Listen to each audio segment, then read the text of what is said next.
I'll point to him. Go. Brian Kilmeade, Facebook Live. It's kind of a big day. It's the day before the big day, and that is, okay, the debate's 2 days away, but I'm here live out in front of my building because in one day, less than a day, Thomas Jefferson, the Tripoli Pirates, comes out on paperback with a brand new afterword. And for the first time ever, I have something cool. Wherever you look, wherever you go, you can be able to see how to get a hold of me, also how to get in touch with me, and with your questions and comments. I'm actually taking comments throughout this Facebook Live feature. So about a year ago, Thomas Jefferson, the Tripoli Pirates, came out in November, and it did so well. It was on the bestseller list for 19 weeks. If it wasn't for a tall guy named Bill O'Reilly, it would have been #1. It was #2 for the longest time, and really appreciate that. And because of that, a lot of emphasis is behind the paperback, so I look forward to talking to everyone about that. You know, I'm going to be in Oklahoma on Friday, going to be in Atlanta the following Friday after that.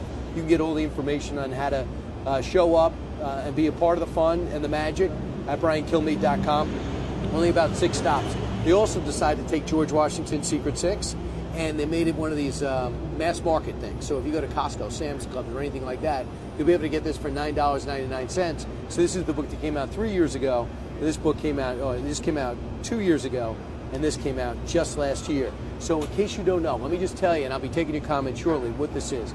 You know, Jefferson did the Louisiana Purchase. You know, he was governor of Virginia. You know, he was a founding father, Declaration of Independence. But you probably didn't know he had the first war on terror. He had an opportunity when he became the 3rd president of the United States to stop the hostage taking, stop the taking over of all our merchant vessels. So he said, basically, even though we have a brand new Navy, we're going to go over to Algeria, Tunisia, which is now Libya, Tripoli. You're going to go over there to that area, and we're going to tell them they better stop this. Spain wouldn't do it, Britain wouldn't do it, nobody would do it. But America stood up, even though we're only 30 years old, and we took on the Tripoli Pirates. Now, if you listen to some of the language and the give and take between the Islamic extremists, it sounds like Al-Qaeda. It sounds like ISIS. It's the same thing. So to be able to take what Jefferson would do with Al-Qaeda and these guys and apply it to what Obama and Bush and the next president will do with these guys, I think is what got people kind of excited. And the bottom line is, as you read here, the only thing that they understood is direct force. You want to have diplomacy, you want to have a dialogue, but if it's not backed up with a willingness to use force, nothing's going to matter. And that's why Thomas Jefferson and the Tripoli Pirates, I think, did pretty well. Also, along with the blue labeling before that. All right, so if you guys have any questions, if you want to get a hold of me, you want to find out where I am, that's where to go.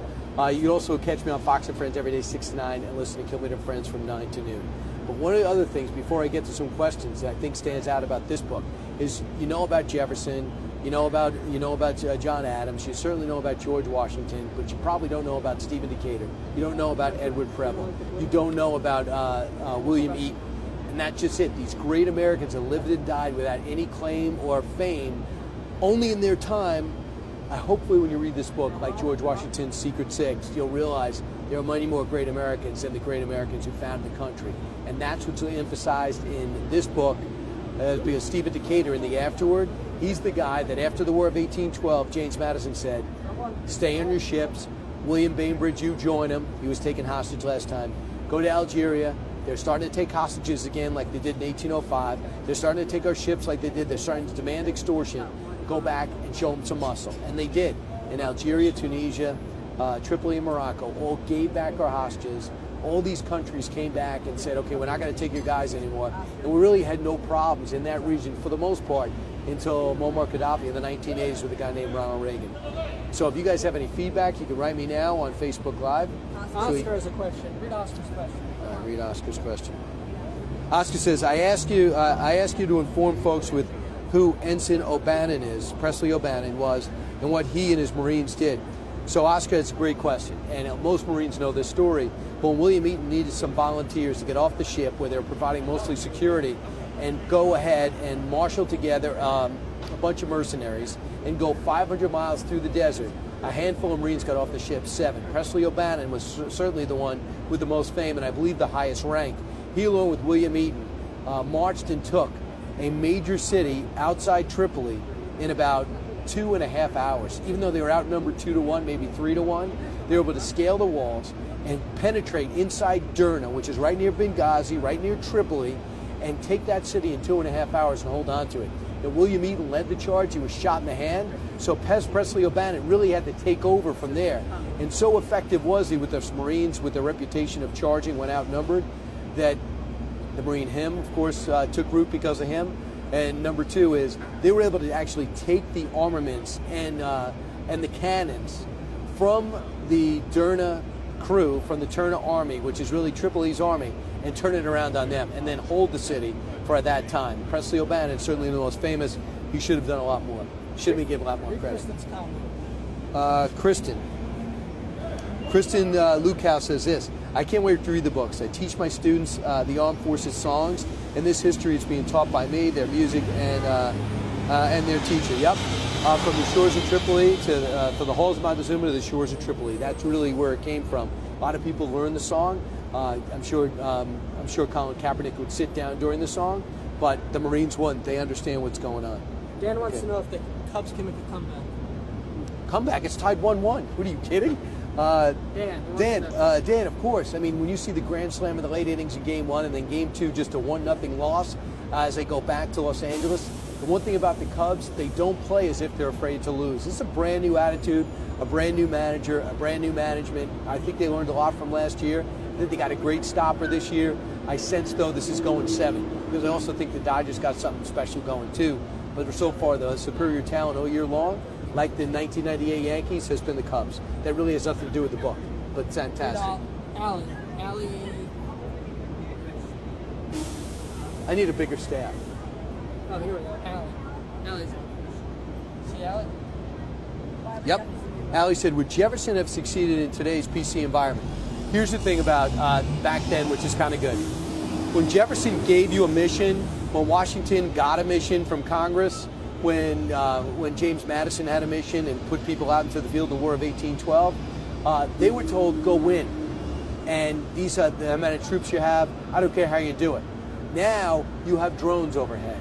You have satellite imaging. I mean, they were watching the bin Laden raid as it was developing. I'm not saying that Obama would have yelled out instructions to the Navy SEALs, but Jefferson had no idea what was happening. He sent 6 ships over, he put somebody in charge, and he said, get it done.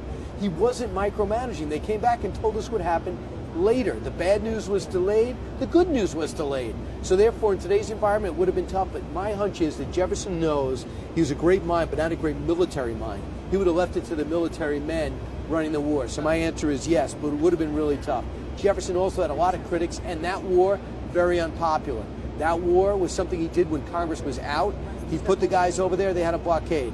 Then they got a little bit better, they got a little bit stronger. Then he got permission to go and start the ground war, which he did in a covert way. So the answer is yes, but it's a lot harder. Roger's question, Roger Snell. Roger Snell says, when's the movie coming out? Now this is kind of interesting. History Channel has commissioned 3 parts. They said script fully out the first part and the next 2 parts summarized. And I should have the first script done, which I'm not writing. A professional writer, TV writers, movie writer is doing this.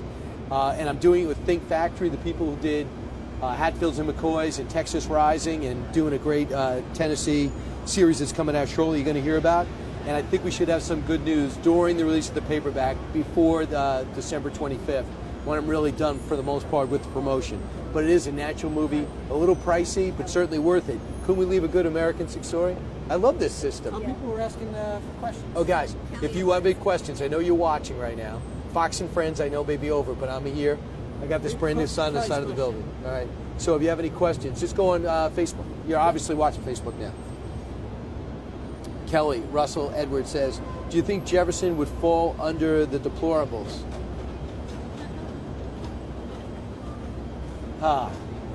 They say he's the founding of the Democrats, but I really don't see it that way.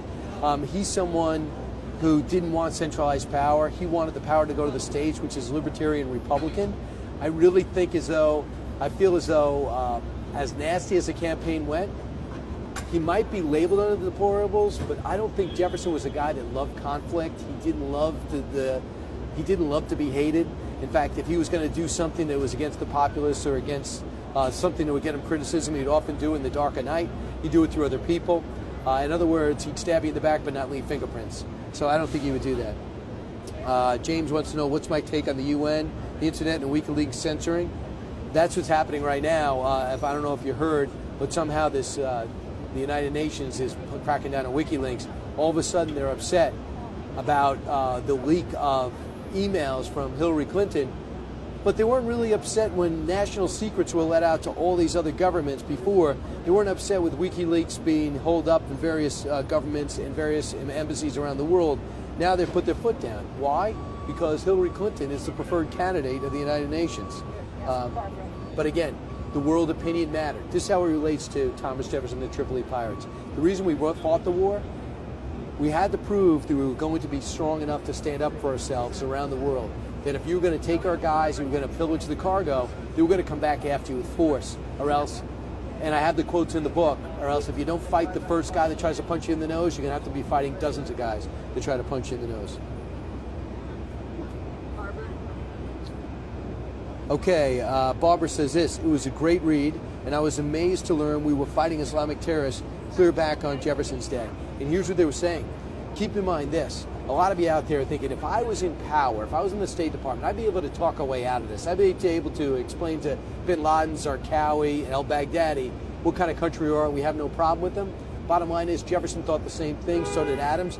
He sits down, talks to these ambassadors, starts talking to them, and they're friendly, but they're also saying, by the power of the Quran, we are allowed to take you hostage if you don't swear to adhere to what Allah says, and we're allowed to attack. They also talk about suicide bombers, and they also talk about the glory of dying in battle. Man, does that sound familiar? 1-800-GITMO, you could get all those things. Sal Leone, actually it sounds like someone I know. Do you think O'Reilly will write Killing Jefferson? No, because there was no plot to kill Jefferson. I think that O'Reilly's going to keep moving forward. Do I know the next O'Reilly book? No, I don't. But I do think this. I read his current book. It is phenomenal. I didn't know half of that. How many people know what happened after they dropped the atomic bomb? That's pretty much where it ends. Then we become friendly with Japan. They were a little angry for a while, even though they started it. This has nothing to do with killing O'Reilly. Becky? By the way, you can write us. You can be like Becky, have your question read in front of thousands of people. Did you do all the work in writing books? No, me and I did I got a great benefit from working with Don Yeager and his staff. I also got a great benefit because I had a chance to go to the Jefferson Library and Monticello, which was flat out phenomenal, and deal with a lot of people who are experts in their field, like Dr. Larry Sabato. I was able to tap into them and read everything I could get a hold of, as well as look at the original writings and look at past books, and thought to myself, what could I do different? What could we what could we bring new to this investigation? And I thought my best bet was to tell the story, cut out a lot of the stuff in background that maybe gets people slowed up or makes it seem like the book was written for academics. I tried to do it in my head. There's a guy like Shepard Smith reading the story and writing the story. So it was a combined effort, like George Washington's Secret Six. But in George Washington, I had 18 years to get ready. Here I had about 2 years. Keep in mind, when we started writing this, the surge had worked. We didn't even know what ISIS was. Michelle Christine writes this: what would Jefferson think of Hillary Clinton? He'd respect that Hillary Clinton's been around, respect her experience, but he'd also know this. I don't think she's someone of deep intellectual thought. I don't think she's somebody with great, big, grandiose ideas. With the people that he was around, from Madison to Washington to Benjamin Franklin, they were pioneers. One thing about Hillary Clinton, not really a pioneer. She's not somebody that says, I got this great way to balance the economy. I got a great vision for America in the long run. I think that he would respect her experience, but when you look at what she's done with that experience, I think he might have a problem with it. Judging by the fact that he thought he knew better than Adams and they were best friends, he thought he had a better direction for the country, and they wanted to be long-term friends, and it jeopardized their friendship, and he ran. So if he kept the country first, he would have a problem. Sammy? Wow, we're getting a lot of people watching. I can see the little O's. Tammy says, Tammy's gone. She wants to know about Assange. What do you think about Julian Assange? A lot of people don't agree with what I just said. What did I think about what? Julian Assange. I have a problem with Julian Assange. I have a problem because he's having another organization hack and he's distributing. He feels like he knows more than every government, every official. Right now, Republicans don't hate him because he seems to look at Hillary Clinton like Vladimir Putin does and say, this guy's evil and she's evil and incompetent. I personally think that these hacking organizations get way too much credit, and I think Republicans are going to be a little reckless in their praise for them. However, I would love to know that our next leaders know how to protect their own personal material. Bottom line is the DNC is totally vulnerable. Hillary Clinton is totally vulnerable. John Podesta totally vulnerable. They left the back door open, and they're mad at the people that are trying to burglarize the place. I'm mad at the burglars, and I'm also mad at the people that left the back door open. Jennifer? By the way, I'll be on Megyn Kelly tonight, so you can watch me there. And you can go get, if you want the book signed and personalized, go to briankilmeade.com, and I'm able to personalize the book at a local bookstore where I go, especially if a big event or birthday or just Christmas or Happy Thanksgiving. Jennifer, you want me to write? Jennifer says, who's my favorite founding father and why? I think they're all different, but how can you not go with George Washington? Tremendous courage, fortitude, and confidence. He wanted the job. He knew he was going to be outnumbered. Took out a superpower. When he realized that tactics of staying and fighting head-to-head was not going to work, he became a guerrilla army, and he kept everyone fighting. Even though a lot of them weren't getting paid, a lot of their terms were up, he kept doing it. The uniforms weren't there. The armaments weren't there, but he wore them out. And then when he was done, he left power, and then I thought was really courageous. So 6 years from 1783 to 1789, when he realized the war's over, I'm won, I just want to take visitors and call it a day and get my farm going in Mount Vernon. I thought it was tremendous that he came back and led us again. He was probably the only one to do it. That's another reason why I respect it. And I thought what he said to Hamilton after, he said, if I was to run again for a third term, no matter what I did, half the country wouldn't like me, and I'm not into this party politics thing. If I could paraphrase, man, is he not kidding? That's the story today. Paul with a personal question. Paul says, do you have a college degree, and in what? Yes, I have in communications with a minor in political science. I got it from Long Island University, and always thinking about going back for the master's. All right? Yeah, I think so. Okay, so listen, thanks so much. Tomorrow the paperback comes out. If you want to be part of the madness and part of the fun of the success story, great. I hope to see you on the road in Oklahoma, Atlanta, Orlando, at the Villages. I said Atlanta, right? Yeah, I think, yeah. It's not going to be as big as the paperback. And again, if you want to spend $9.99 to get this, which is bestseller for 16 weeks, George Washington's Secret 6. Special thanks to everybody who put this together. For Allison and AJ, thanks so much. I'll see you tomorrow on Facebook Live. Thanks for your questions.